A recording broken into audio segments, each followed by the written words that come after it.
What's up, horror fans? It is Danny here from the Lasercast, along with my co-host Pete, Anchor Pete, and we are joined once again, friend of the channel, David Weiner, director of In Search of Darkness, Parts 1, Parts 2, and believe it or not, coming soon, Part 3. David, how are you doing tonight? I'm good. Wait, there's a part 3? You're kidding me. That sounds great. Yeah, apparently there is. I didn't know. What is going on with part 3? I know there's the crowdfunding has started. I think it runs through Halloween, I believe. That's right. 80shorrordoc.com, 80shorrordoc.com. Like In Search of Darkness Part 1 and Part 2, we're crowdfunding Part 3 through the midnight chime of Halloween.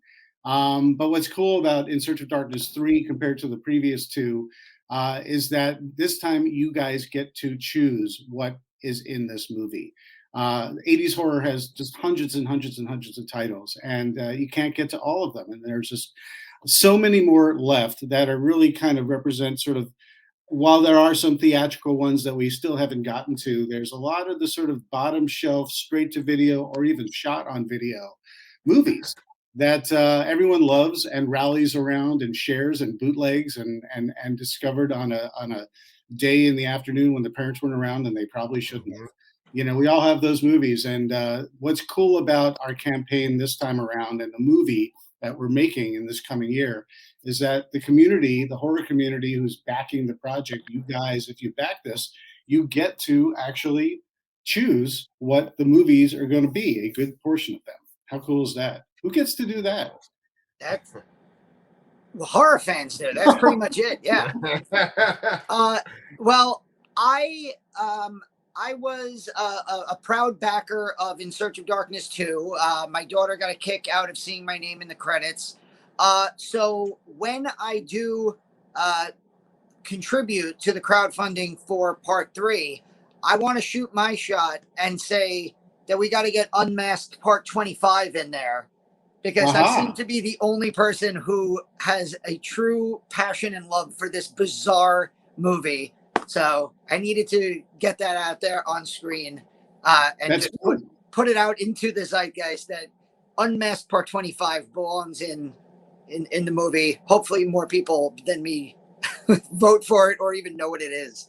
I watched some of the YouTube videos that were promoting In Search of Darkness 3, and one of the things that you talk about in your other two documentaries, the In Search of Darkness films, is the video store.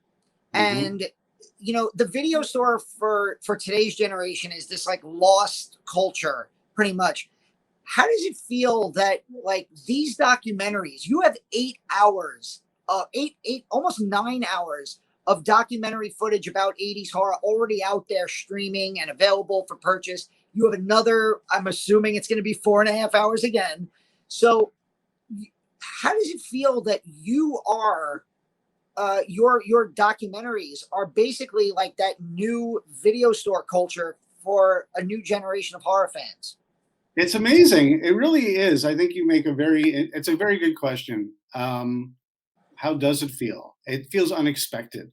When I made this film, I didn't think that for many people it would become kind of a curation list of what to watch, especially around the holiday season. And our holiday season is what I'm talking about. Spooky season. Year round, of course. But I mean, I'm seeing more and more at the end of September, now that it's October. So many people are like, oh, you're not sure what movies to watch. You should watch In Search of Darkness, Part 1 and Part 2, and get great ideas. I mean, I look at Letterboxd, and I used to cringe when I read about reviews for Letterboxd because people are brutally honest, and as they should be. But I started realizing, especially once In Search of Darkness 2 came out, and it really expanded the scope of the types of things that we were covering, especially more international stuff, more Italian stuff, Japanese, all just darker, weirder, more eclectic just choices. And that's the path we're going to continue going. but it brings me joy because there are so many people who are just saying, this is like perfect for my list, and I've seen them all, but I forgot about this one, and I want to recommend it to a friend. So I don't know, it's very cool. It's you should check out, if you haven't seen it. We have a couple cool posters that are going to come with the package when you get In Search of Darkness 3, and one is by an artist named Ratchet Loft, who did one of our posters for the last campaign. You talk about the video store. This is the most nostalgic thing. If you miss the days of video stores, especially even if you got to go to like Slashback Video or seen pictures of that, the Ultimate Horror Video Store, we have a Ratchet Loft poster that we designed ourselves with Ratchet Loft. You got to check it out. It's very, very cool. And if you didn't get the feels before, this is going to make you want to go straight to the video store in your brain, because it doesn't exist anymore in real life.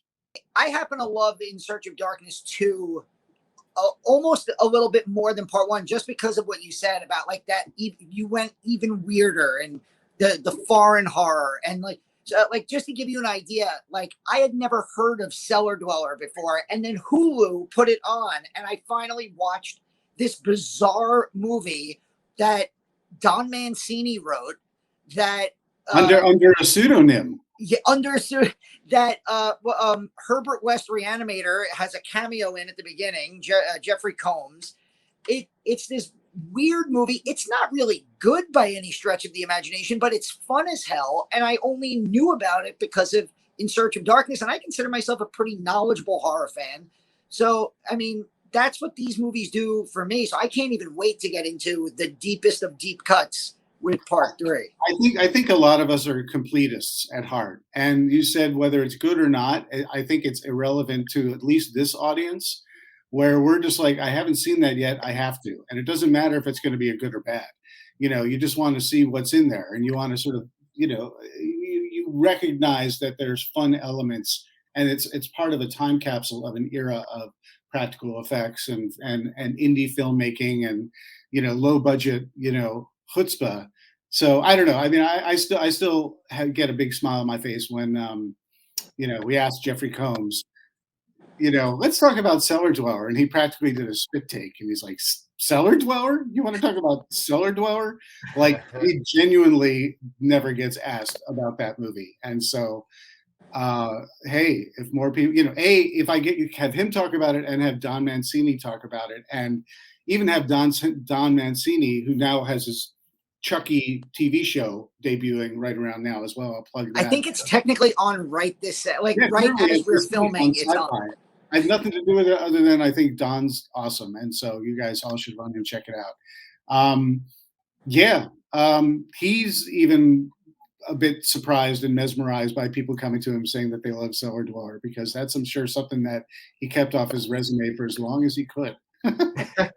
As you're compiling this list of movies and you're doing the research of what you're going to include in these documentaries, and you're using your documentarian skills to interview people and kind of ask them questions to set up a movie in itself, are you finding, like, as a byproduct, that there's like certain patterns or certain subjects that are coming up that are real interesting? Like, oh, everyone keeps talking about this, or everyone, this seems to be something that's influenced many different films. And like, does that lead to thinking of like making a movie just about a specific subject, or maybe even like recommending someone write a book about it? Well, it's an interesting question. I like how you say documentary skills. Like, I'm the Liam Neeson of documentary filmmakers. I have a particular set of documentary skills. It's when you talk for an hour or two with everybody, you have a particular set of questions, and you have a very, I outline exactly what I plan to put in the movie, but there's lots of wiggle room, and there's lots of room for tangents and rabbit holes and everything in between. And the best thing about these conversations that I have, it's an interview, but it's a conversation.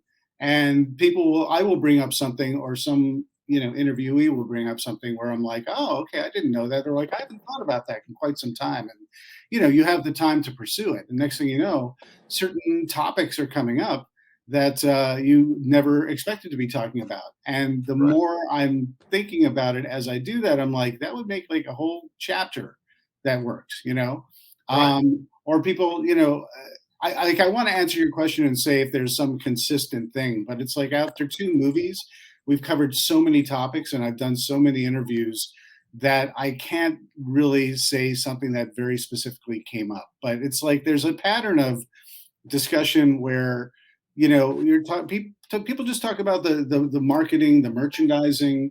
There's certain elements of just filmmaking where oftentimes people, they don't want to talk about the creative, or how it was poorly marketed or interestingly marketed.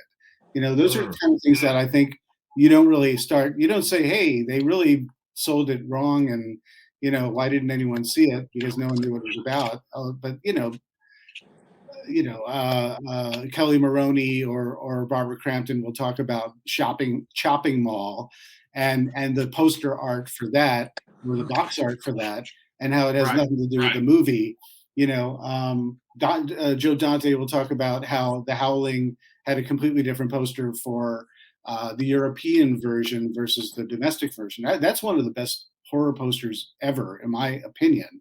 But in Europe, they're like, well, no one's going to know it's about a werewolf, so you got to put a werewolf snout instead of a screaming woman behind the scratched, canvas or whatever it is. So, yeah, I mean, I could sort of, I find when I was scripting In Search of Darkness Part 2, that going through reviewing a lot of the interviews I did in Part 1 before I even lined up any new interviews with people and new faces, I was just like, oh, that's right. We talked about that. That's a great idea. That's a great concept, and plenty of fodder or kindling, not a Kindle, fire, plenty of kindling to get a story going and a conversation going about something. We do want to kind of segue a little bit into the Halloween franchise. It's October.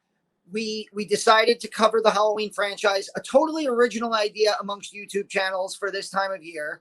But we figured, since you have curated 2 documentaries on 80s horror and you've covered 4 Halloween movies made in the 80s, that you could just talk for a minute on what you thought about the trajectory of the Halloween franchise in the 80s. You go from a direct sequel in Halloween 2 to a absolutely bonkers attempted spin-off with Halloween 3, and then hey, perfect, yes, and then we come back to what I maybe unfairly called the cash grab sequels of parts 4 and 5, trying to bring Michael back in desperation.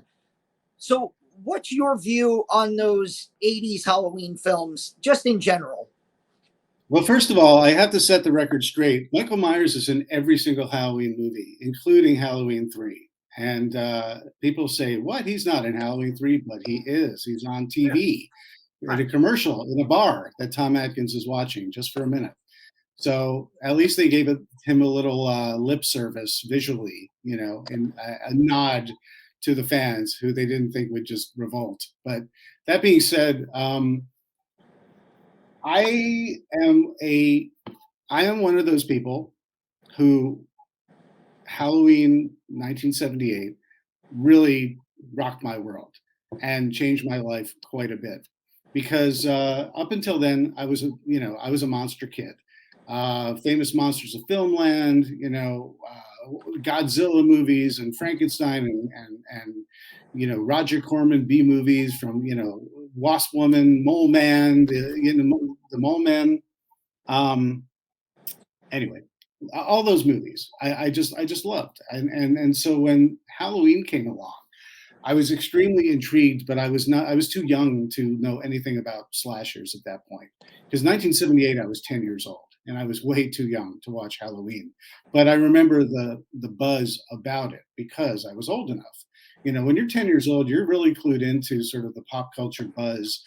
I remember very specifically, even in, obviously I'm showing my age here, but I told you how old I am. So, and I even remember in 1975, when Jaws came out, Jaws was just like, that's all anyone talked about that summer of 75. And I wanted to see that so badly. And, yet another movie where my parents said, no, you'll have nightmares. Absolutely not. Halloween comes along. No, you'll have nightmares. Absolutely not.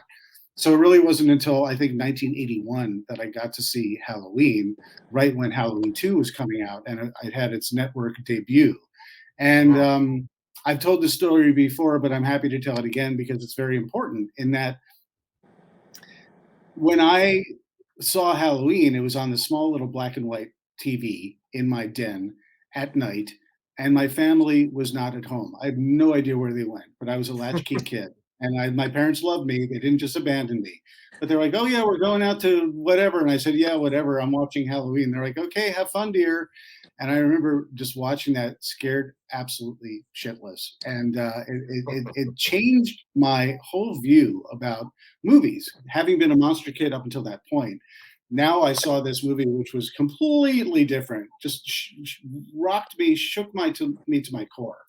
It just made a huge difference. And so ever since I saw that movie and I, had to creep around my own house, checking around every corner, making sure every light was on, completely sure that Michael Myers was going to get me up until the point where I went to bed and the covers were over my head. Then I think I was completely safe. I had to deconstruct it. I was just like, why? I was very intrigued. Why is this movie? Why does this mean so much to me?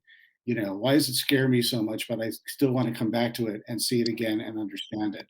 And it was helping me deconstruct why it scared me and filmmaking and how John Carpenter uses music and pacing.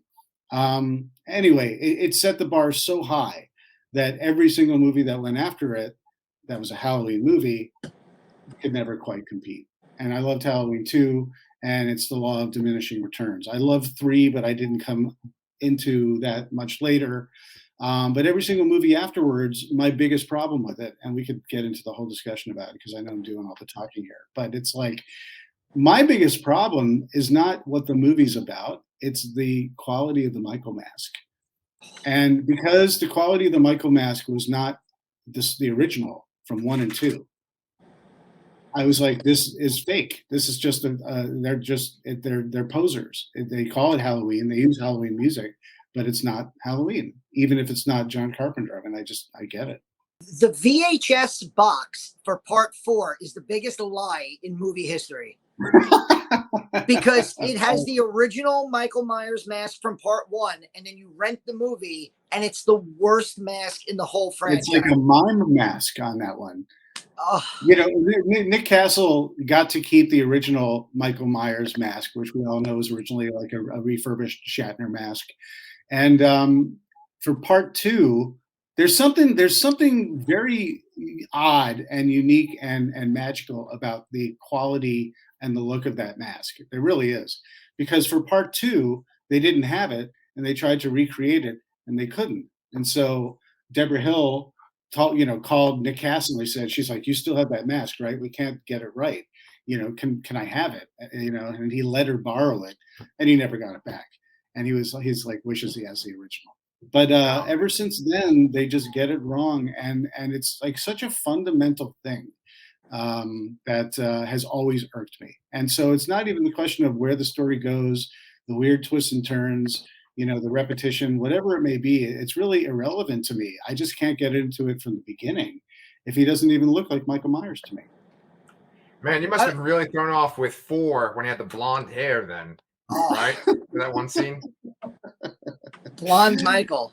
Yeah. I always think back to the very beginning of part 4 when because they only transport Michael Myers to a different facility on October 30th all the time.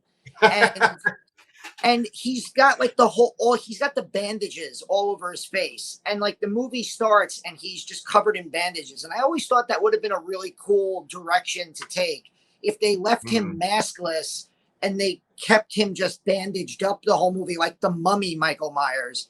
And then it's almost like Jason in Friday the 13th Part 2, which is really the first Jason one. And then he's got the hockey mask. You've got a little variation at least. Makes it interesting. I was saying to my daughter earlier, when I first saw Halloween 3, I'll admit it. I hated it because I was a kid. It was called Halloween 3. I expected Michael Myers in it. I didn't get him, and I was cranky. And it took me about 25 years to realize it's amazing. And it's such a bonkers movie.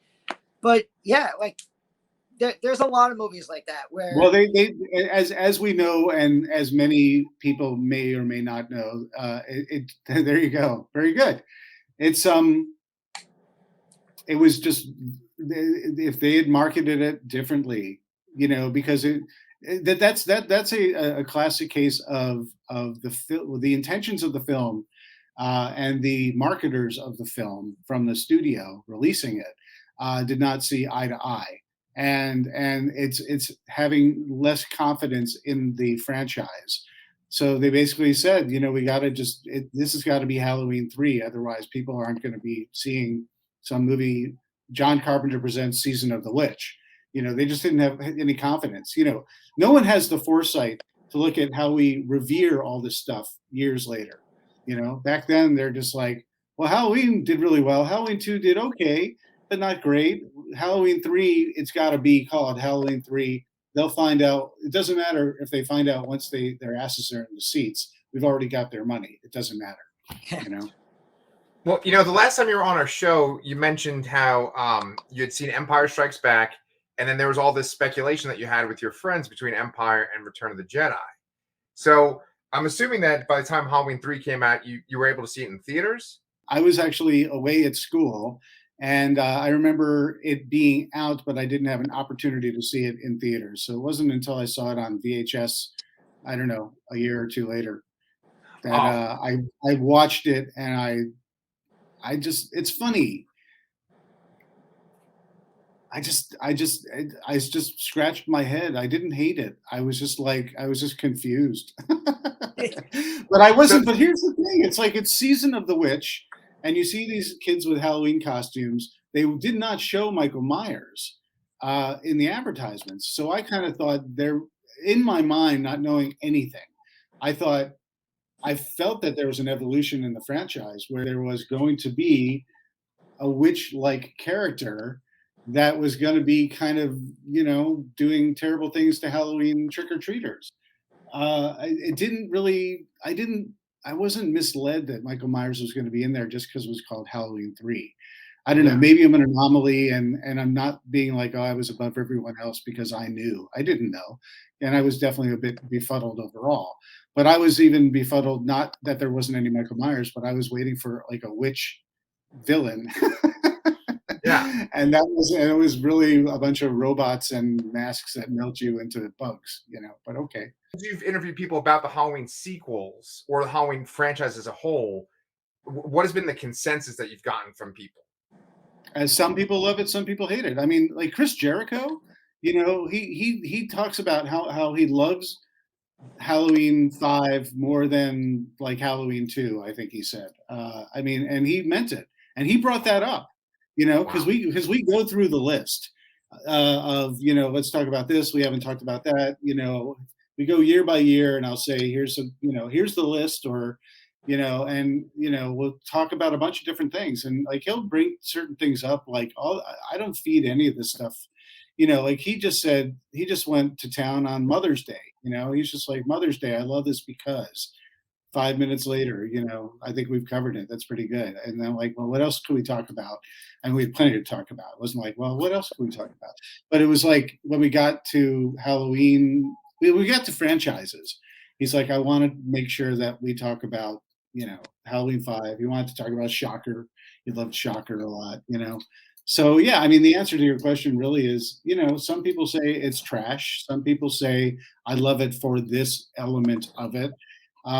Some people say this is one of my favorites because, you know, there is no consensus, but people are definitely, no one needs to be, I'm the one who needs to be diplomatic. No one needs to, you know, be giving me their opinion and have me be offended, you know? Right. That's a good point. You brought up Chris Jericho. Do you have a guest list or a list of people who he's on my guest list for the party tonight, and he's waiting outside, but I'm making everyone wait until we're done with the podcast. Oh wait, sorry, you meant something. No,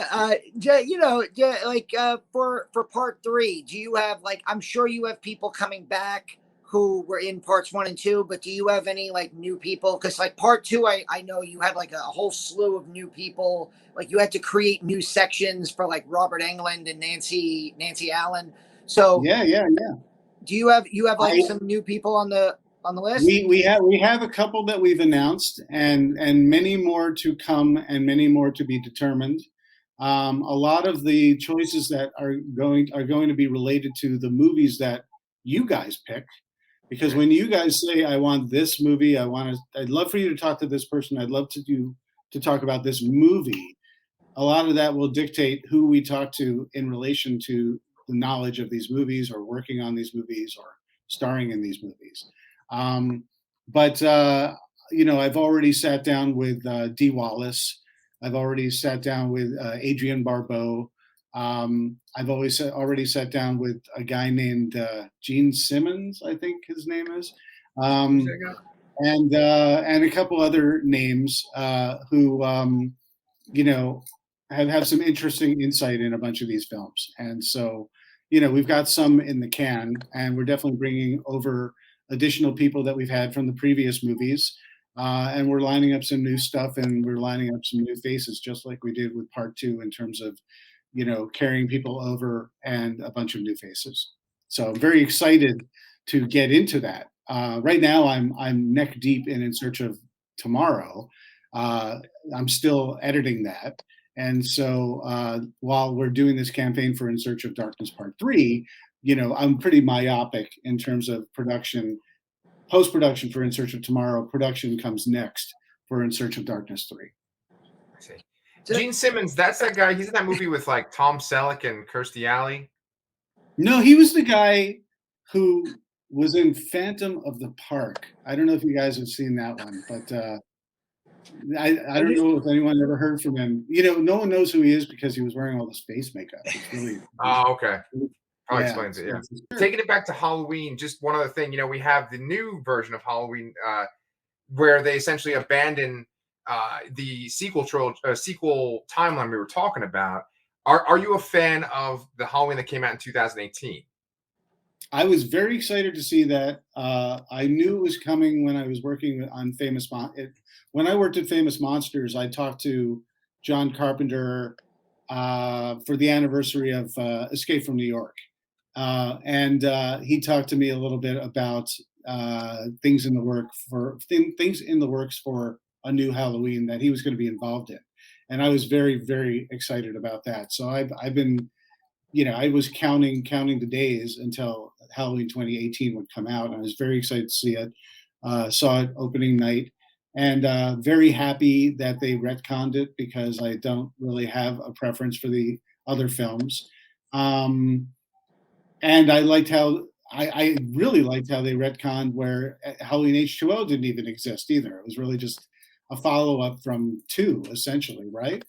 Yes. And so I was fine with that. I don't know. I think I've mellowed in my old age in terms of just being draconian about canon, about anything, whether it's Star Wars, whether it's the Halloween franchise, whether it's a franchise I love or a franchise I could care less, even James Bond, whatever it may be. It's just like I know that these things are made, yes, to be fan service to a certain extent, and yes, to extend the story to a certain amount, if you want to look at it that way too. But I see them, of course, as opportunities to keep a franchise going, and for studios to make money, and for just to perpetuate a franchise for all involved. And I don't want to be cynical about that element, but I just recognize that. So like today, Superman, son of Superman, is bisexual, and Dean Cain's all upset about that. Right. Great. Like, listen, James Bond is going to be a woman, and she's going to be trans next. It's like, listen, if that's what you guys think is the most important thing for James Bond, then you can have it. That's great. It's like I'm encouraging of all this stuff, because I just think while it might not be the majority of the audience, there's clearly large pockets of audience that would love and lap this up, and they deserve it as much as we deserve it. And we've had plenty of it. So if they want to detour and make it interesting and one-off, even like I think like Joker, maybe that's even a safe bet. But Joker's a great example. I think they're going to be making more, and they've said they're going to make more. But as a one-off of the Joker, where you're like, all right, let's just take the Joker. It's only about the Joker, and it's like the Scorsese version of Joker. I thought that's really brilliant. And I didn't think, well, you're ruining my childhood because it's not, it's not Cesar Romero and his mustache with caked, it's like, what no one's going to be happy 100% of the time. So going back to the Halloween franchise, I couldn't wait to see Halloween 2018. I was slightly disappointed with it because I had very high expectations for it, but I was happy that they made one. I thought the music was really cool. I was so happy that Jamie Lee Curtis came back.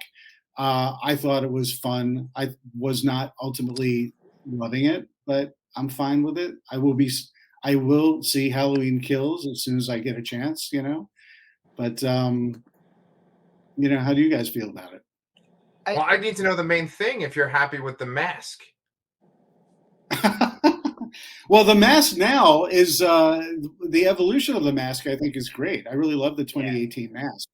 I have not seen, I watched the original trailer that came out for Halloween Kills, but I haven't taken a good look at it. I'm one of those people, I might have said it in the past, where I choose not to watch the trailers because if I know I'm going to see it, I'd rather be surprised. So if there's some big mask reveal that I don't know about, that's pretty obvious, I don't know about it. So, hey, I got to hold the original Halloween 2018 mask in my hands because when I interviewed Nick Castle for In Search of Darkness the first time around, it had just arrived in his house, and he's like, "Hey, look, I've got the mask. It's the screen used mask," and we put it in the back. So when you watch In Search of Darkness, that mask is his screen used mask from Halloween 2018.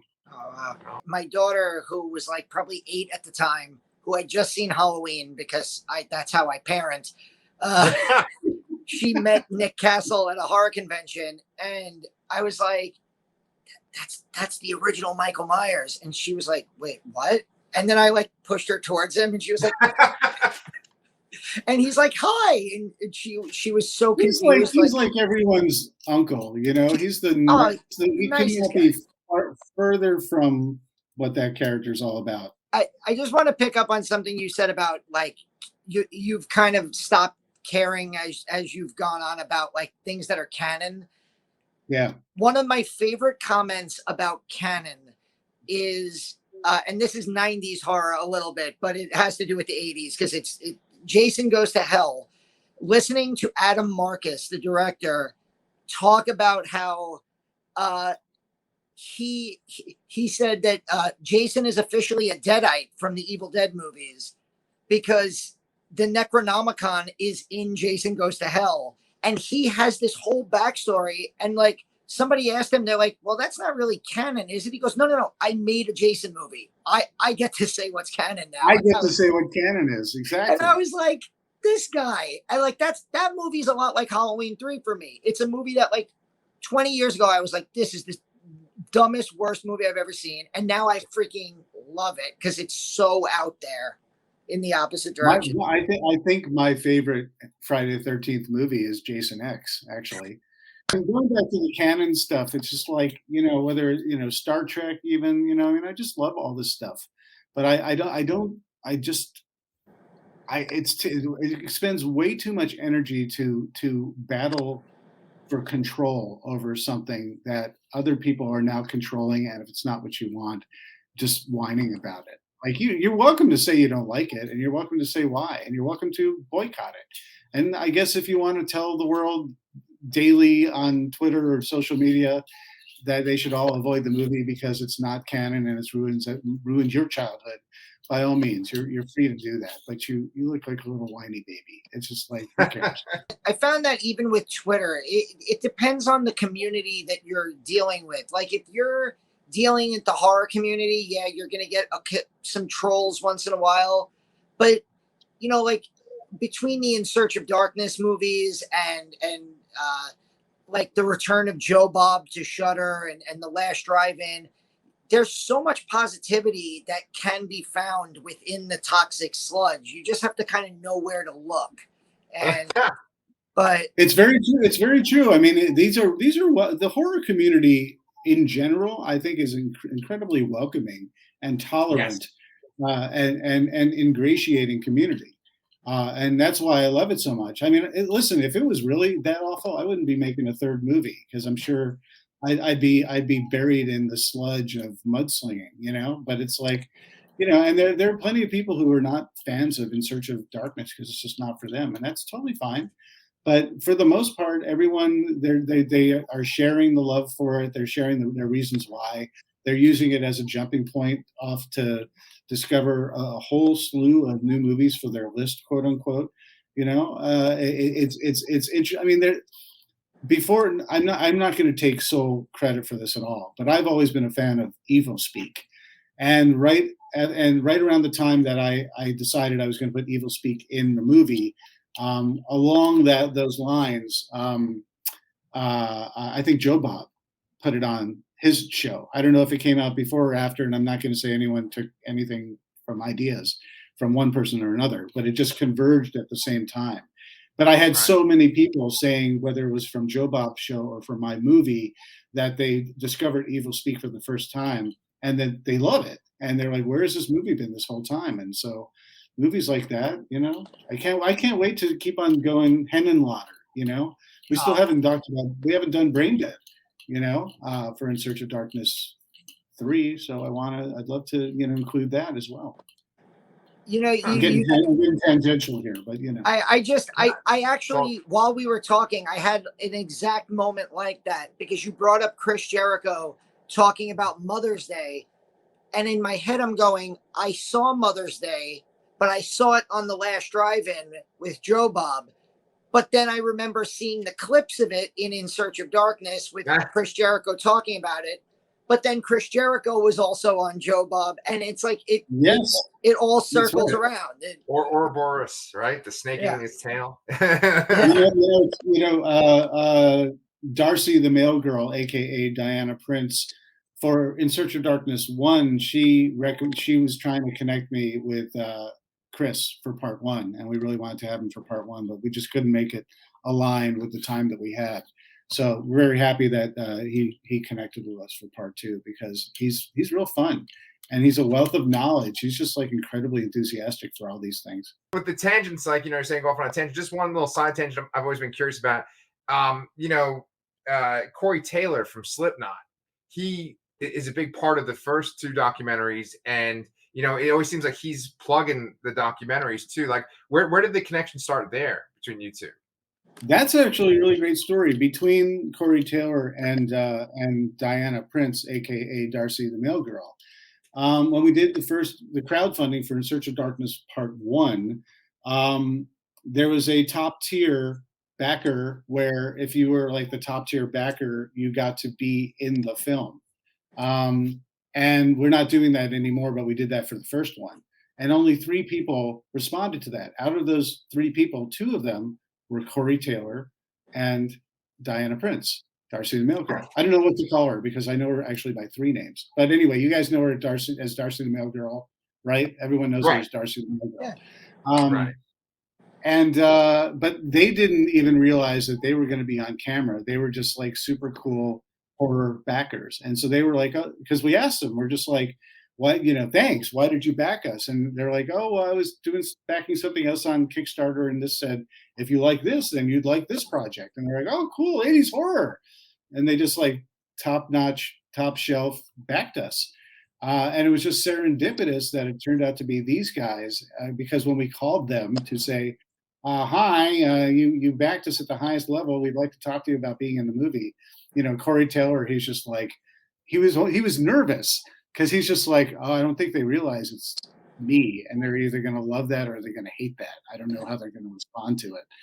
But of course, we loved it, and he's been a champion of our film, and we've been, you know, we did collector's editions with him for part 1 and part 2, and you know, we'll see what happens in part 3 in terms of collector's editions. We haven't announced anything yet, but we plan to do some fun stuff. thank you again so much for coming on with us for another time. I think this is 3 times on the Lassercast, and I got to talk to you for Geeks of Doom back in the day. So thank you so much. Before we let you go, just one more time, tell us about, summarize all of your stuff that you have coming out, and all the In Search ofs. Oh, yeah. So there's the In Search of with Leonard Nimoy. That's one of my favorite shows. I used to watch that as a kid, and I remember that one episode with Bigfoot scared the crap out of me. But that's how I found out about the Bermuda Triangle and Nessie, and yeah. Oh, and then there's In Search of Darkness. If you go to 80shorrordoc.com, we've got the campaign for In Search of Darkness Part 3, and that goes until Halloween night.